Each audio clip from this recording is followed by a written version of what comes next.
BA part third Sanskrit Bhartari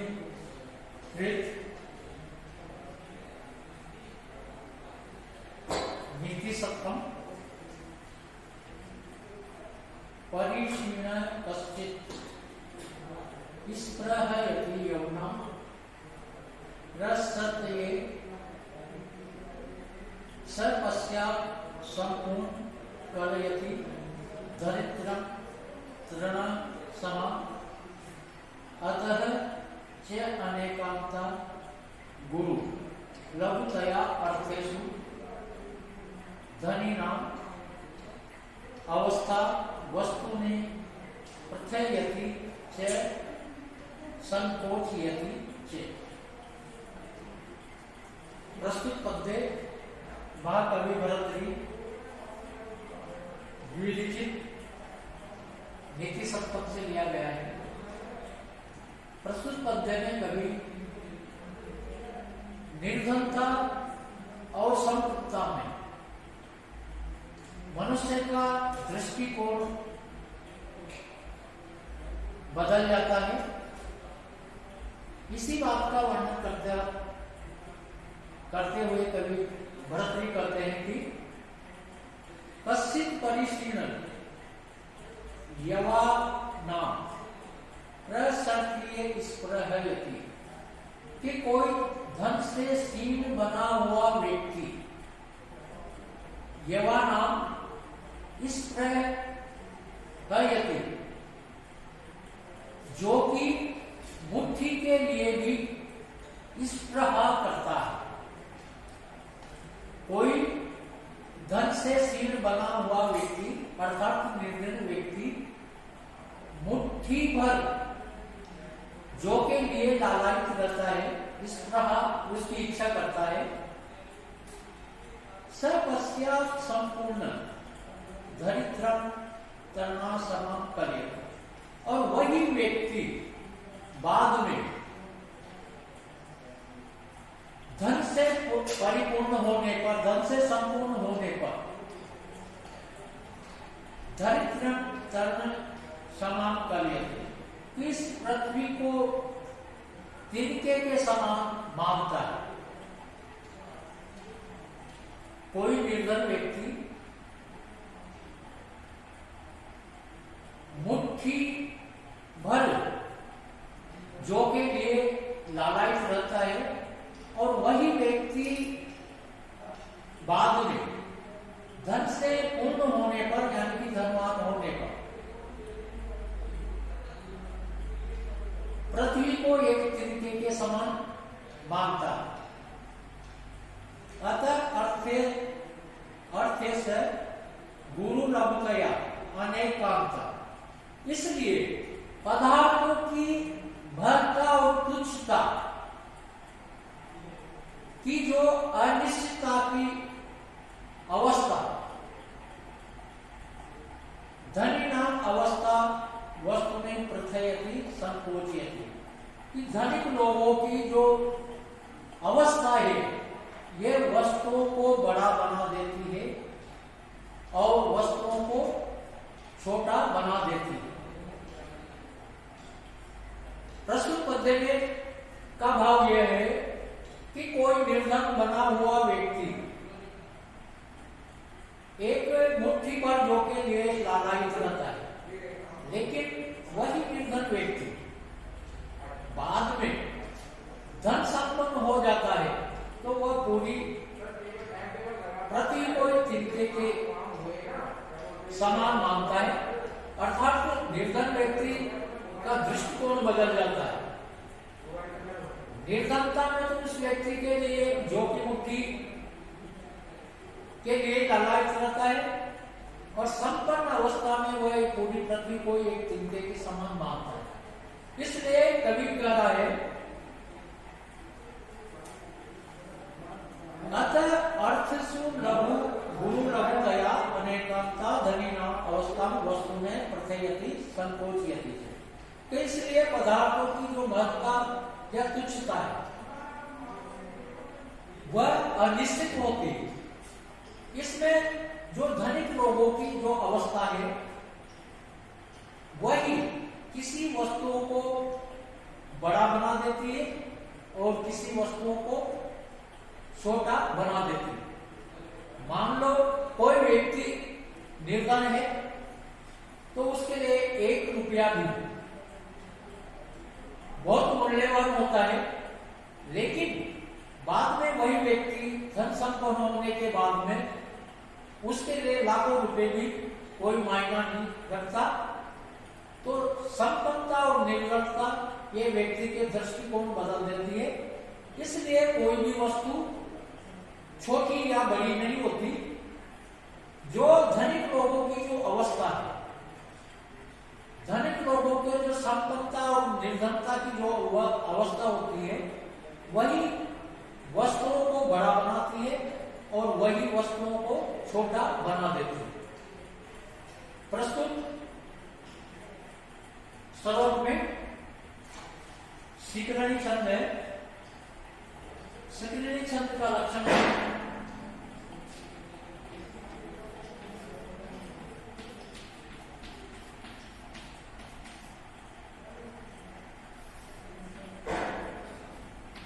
दसे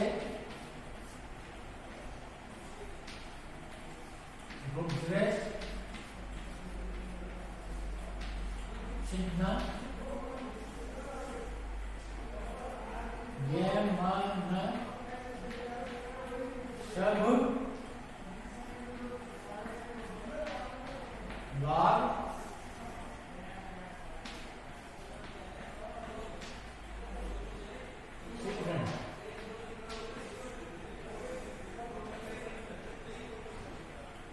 शिखरणी छंद में 17 वर्ण होते हैं। प्रत्येक चरण में गणों का क्रम यगन, मगन, नगन, शगन, भगन और अंत में एक लघु और एक गुरुवर्ण होता है। शिखरणी छंद में 6 और 11 पर यति होती है।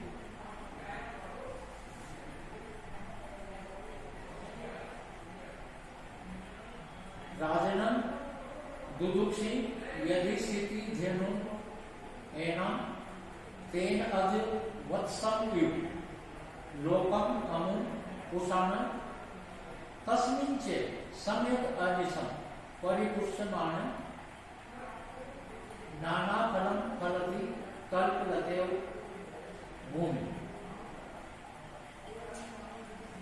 प्रस्तुत पद्य में श्री भरत जी राजा प्रजा पालन को ही राजा की समृद्धि का कारण बताते हुए कह रहे हैं कि हे राजन, यदि एनाम स्थिति धेनु दुदुक्षते तेन अद अनुलोकम वत्सम युषाण तस्मिन् च अनिशं परिपुष्यमाणे भूमि कल्पलतायु नाना फलम फलति। हे राजन,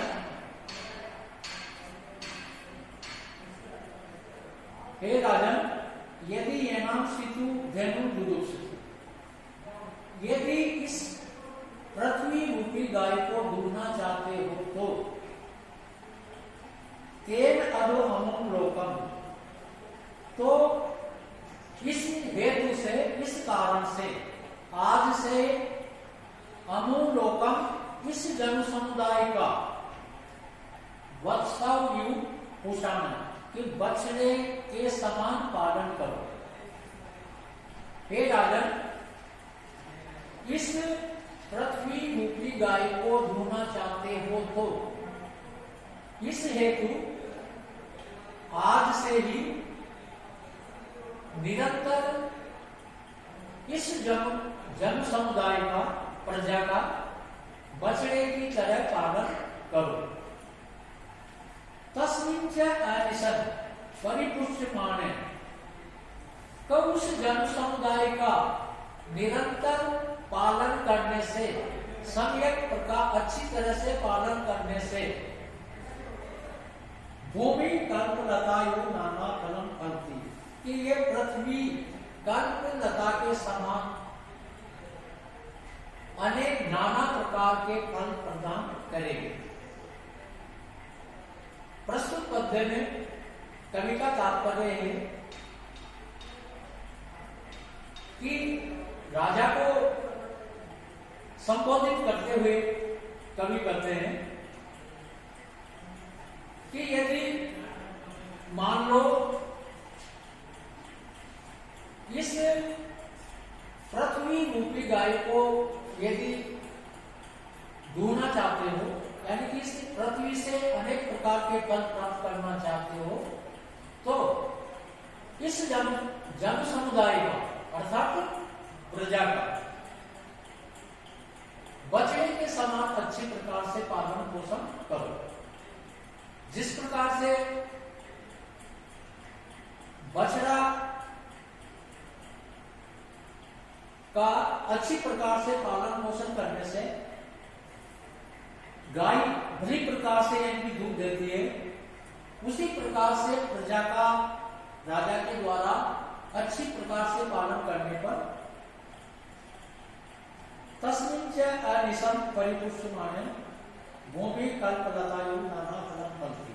तो उस जन समुदाय का अच्छी प्रकार से पालन पोषण करने पर कल्पलता के समान ये पृथ्वी नाना प्रकार के फल प्रदान करे।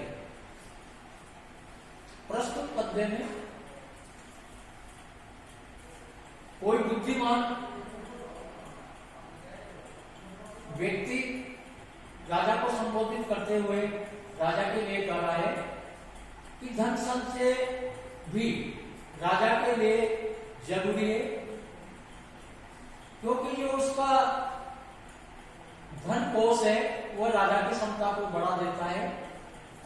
इसलिए बुद्धिमान विद्वान मंत्री राजा से कर रहा है कि यदि इस पृथ्वी रूपी गाय से नाना प्रकार के फल प्राप्त करना चाहते हो, तो आपको इस प्रजा का जन समुदाय का भली प्रकार से पालन पोषण करना पड़ेगा। जिस प्रकार से एक गाय का जो बछड़ा होता है, उस बछड़े का समय प्रकार अच्छी प्रकार से पालन पोषण करने पर वह धेनु अच्छी प्रकार से दूध देती है। उसी प्रकार से यदि कोई राजा अपने राज्य का उत्थान चाहता है, वैभव चाहता है, यश चाहता है, कीर्ति चाहता है, तो उसको जन समुदाय का बछड़े के समान उसका पालन पोषण करना पड़ेगा। प्रस्तुत श्लोक में वसंत का छंद है। वसंत का छंद का लक्षण है उक्ता वसंत का तर्जा रघुग।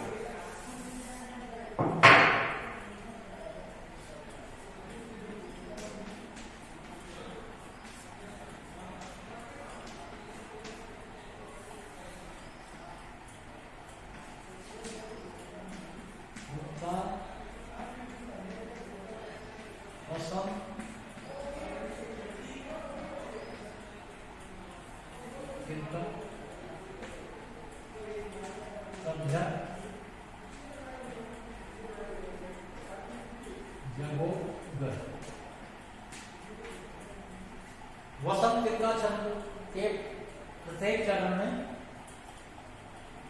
14 वर्ण होते हैं। गणों का क्रम तगन, भगन, जगन, जगन और अंत में 2 गुरु वर्ण होते हैं।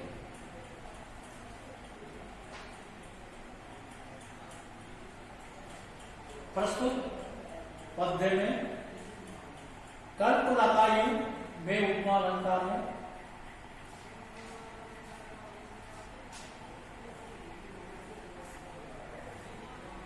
सत्य अनित्य चे पुरुषा प्रियवादिनी चे हिंसा दयालु अभि चे अर्थपरा वदान्य नित्य विवाह परशुर नित्य धन आगमा चे वरांगना एवं निरपनीति अनेक रूप। प्रस्तुत पद्य में कवि राजनीति की अनेक रूपता का वर्णन करते हुए कवि कहता है कि क्वचित सत्य अनृता कि राजनीति कहीं पर सत्य भाषणी होती है और कहीं पर मिथ्या भाषणी भी होती है। राजनीति कहीं पर सत्य भाषणी भी होती है और कहीं पर मिथ्या भाषणी भी होती है। पुरुषा प्रियवादिनी चे और कहीं कठोर और कहीं मधुर भाषणी भी होती है। हिंसा दयालु अभिजय और कहीं भी राजनीति हिंसक रूप को भी धारण करती है और कहीं पर दया भाव भी करती है। अर्थ परावधान्य चे और कहीं पर स्वार्थ परायण भी होती है और कहीं पर राजनीति उदारवादी भी होती है। नित्य विवाह प्रचुर नित्य धन आगमन और कहीं पर अधिक धन खर्च करने वाली और कहीं पर अधिक धन संचय करने वाली होती है। इसलिए वारांगना निरपनीति अनेका रूपा भवति कि वारांगना के समान राजनीति अनेक रूपों वाली होती है। प्रस्तुत पद्य में कवि राजनीति की अनेक रूपता का वर्णन करते हुए कवि कहता है कि कहीं तो राजनीति मिथ्या भाषण करती है, कहीं पर सत्य भाषण करती है, कहीं पर राजनीति कठोर और कहीं पर मधुर भाषणी भी होती है और कहीं राजनीति हिंसा का रूप भी धारण करती है और कहीं पर राजनीति दया भाव भी रखती है। कहीं पर राजनीति स्वार्थ परायण भी होती है और कहीं राजनीति उदारवादी भी होती है। कहीं पर राजनीति अत्यधिक खर्च करने वाली होती है और कहीं राजनीति बहुत अधिक धन संचय करने वाली भी होती है। इस प्रकार से एक वार वनिता के समान, वारांगना के समान ये राजनीति अनेक रूपों को धारण